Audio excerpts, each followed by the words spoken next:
Hello students, आज हम class 9 की मैथ्स के एक्सरसाइज 5.1 का फर्स्ट क्वेश्चन करेंगे। तो चलिए इस वीडियो को स्टार्ट करते हैं। फर्स्ट क्वेश्चन है हमारा, which of the following statements are true and which are false.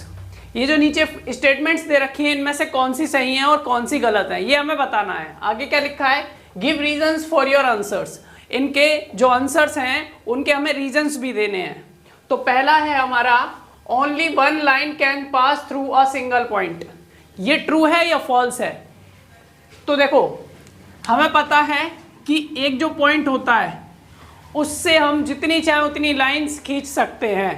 तो इनफाइनाइट लाइन जो है वो पास हो सकती हैं इस पॉइंट से, ऐसे करके देख सकते हो आप। तो और यहाँ पर क्या बोल रहा है, only one line can pass through a single point.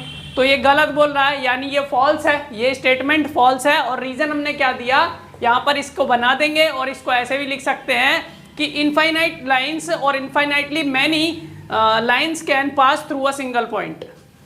Second है हमारा, देयर आर, अच्छा इसको यहाँ पे लिख देते हैं फॉल्स। आगे लिखा है, there are an infinite number of lines which pass through two distinct points.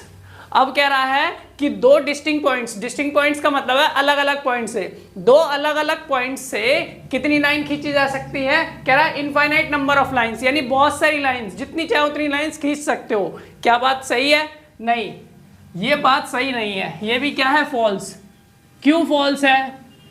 इसका रीजन है, देखो एक पॉइंट ये रहा और दूसरा पॉइंट ये रहा। क्या आप इन दोनों लाइन से इनफाइनाइट नंबर ऑफ लाइंस खींच सकते हो, यानी जितनी चाहो उतनी लाइन खींच सकते हो? नहीं, सिर्फ एक लाइन आप खींच सकते हो जो कि इस तरीके से जाएगी। तो ये लाइन खींच गई, लेकिन जब मैं इस लाइन को ऐसे करके खींचूंगा तो ये जो लाइन है इस वाली से तो जाएगी लेकिन इस वाली से होते हुए नहीं जाएगी। तो ये लाइन जो है इससे पास होगी लेकिन इससे पास नहीं हो रही है। ऐसे ही अगर मैं कोई लाइन ऐसे खींच दूं तो ये लाइन इससे पास हो रही है पर इससे पास नहीं हो रही है। लेकिन यहाँ क्या बोल रहा है, there are an infinite number of lines, बहुत सारी लाइंस यानी इनफाइनाइट, जितनी चाहे उतनी लाइंस जो है which pass through two distinct points. तो गलत बोल रहा है, फॉल्स हो गया। थर्ड है हमारा, a terminated line can be produced indefinitely on both sides. एक टर्मिनेटेड लाइन जो है उसको दोनों ही तरफ हम जितना चाहे उतना प्रोड्यूस कर सकते हैं। तो जैसे कि हमें पता है कि हमने एक लाइन खींची इस तरीके से, यहाँ पर ये टर्मिनेटेड बोल दिया है ना, खत्म।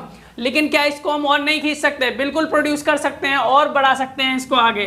तो यही कहा गया है इसमें कि एक टर्मिनेटेड लाइन जो होती है उसको हम प्रोड्यूस कर सकते हैं, उसको प्रोड्यूस किया जा सकता है यानी और बढ़ाया जा सकता है दोनों तरफ इनडेफिनेटली, यानी जितना चाहे उतना, कोई लिमिट नहीं है।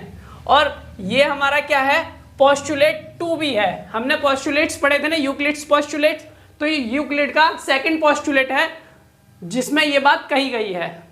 तो ये बात क्या है, ट्रू है। तो हम इसको लिख देंगे ट्रू और हमने रीजन भी बता देंगे। रीजन क्या बताएंगे, पोस्टुलेट 2, यूक्लिड्स पोस्टुलेट 2, ऐसे लिख देंगे। फोर्थ है हमारा, if two circles are equal, अगर दो सर्कल्स इक्वल हैं then their radii are equal, तो फिर उनके रेडी जो होते हैं वो भी इक्वल होते हैं। रेडी मतलब रेडियस की बात कर रहे हैं, एक होगा तो रेडियस कहते हैं, एक से ज्यादा को रेडी बोल देते हैं। तो ये प्लूरल फॉर्म है रेडियस की। तो कह रहा है ना, अगर दो हमारे पास दो सर्कल्स, जैसे कि ये बना दिए, ये दो सर्कल्स बना दिए, अगर ये दोनों आपस में इक्वल हैं तो इनके जो रेडियस होंगे वो भी इक्वल होंगे। तो जैसे कि यानी कि इसका जो रेडियस होगा वही रेडियस इसका होगा, कहने का मतलब ये है। तो क्या होगा ये, हम इसको क्या कह देंगे, ये भी हमारा है ट्रू। हाँ यही है, ठीक। फिर नेक्स्ट है हमारा लास्ट, इन फिगर 5.9। ये आपकी बुक में इस तरीके से दिया है इसलिए मैंने इस तरीके से लिखा है। If A B is equal to P Q and P Q is equal to X Y then A B is equal to X Y है। तो फिगर हमारे पास यहाँ दे रखा है 5.9, मैंने लिख भी दिया है। ये हमारे पास ये फिगर दे रखा है पूरा।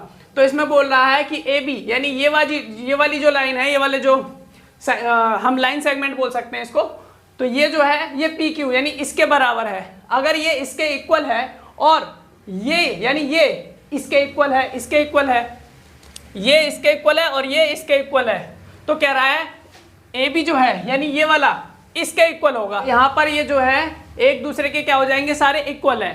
कैसे इक्वल है, ये हमारा जो इक्वल हो जाएगा वो हो जाएगा यूक्लिड का जो फर्स्ट एक्सिम है उसके अकॉर्डिंग। यूक्लिड का फर्स्ट एक्सिम जो था वो क्या है हमारे पास, वो था things which are equal to the same thing are equal to one another, यानी जो चीजें किसी एक चीज के इक्वल होती हैं वो आपस में भी इक्वल होती हैं। जैसे कि हम देख सकते हैं ये और ये जो है आपस में इक्वल है, ठीक, या फिर ये और ये इक्वल है, यहाँ दे रखा है A B is equal to P Q, ये वाली दोनों चीजें आपस में इक्वल हैं। अगर ये दोनों आपस में इक्वल है और दूसरी चीज ये वाली साइड हमारी इसके भी इक्वल है, तो जब एक साइड जो है ये यहां पर, तो ये और ये अगर इसके इक्वल है तो ये आपस में भी क्या हो जाएंगी, इक्वल हो जाएंगी। यही चीज तो कही हमने, the things which are equal to the same thing, वो दो चीजें या दो से ज्यादा चीजें, जैसे कि ये है, वो चीजें जो सेम चीज के इक्वल होंगी आपस में भी इक्वल होंगी। यही बात तो कही गई है, तो यही मैंने आपको समझाने की कोशिश की है। उम्मीद करते हैं आपको समझ में आया होगा, क्योंकि मैं आपको यूक्लिड्स के पोस्टुलेट्स और यूक्लिड्स की जो एक्सिम्स हैं वो भी आपको बता चुका हूं। अगर आपने वो वीडियो नहीं देखी है तो वो वीडियो आप देख सकते हो, और फिर अगर नहीं ये समझ में आया तो वो अगर पढ़ लोगे, याद कर लोगे, तो ये आपको इजीली समझ में आ जाएंगे। तो ये हमारे जो है फर्स्ट क्वेश्चन था, और फर्स्ट क्वेश्चन में 5 पार्ट्स थे। उम्मीद करते हैं आपको समझ में आया होगा। तो फिर मिलेंगे अपनी नेक्स्ट वीडियो में।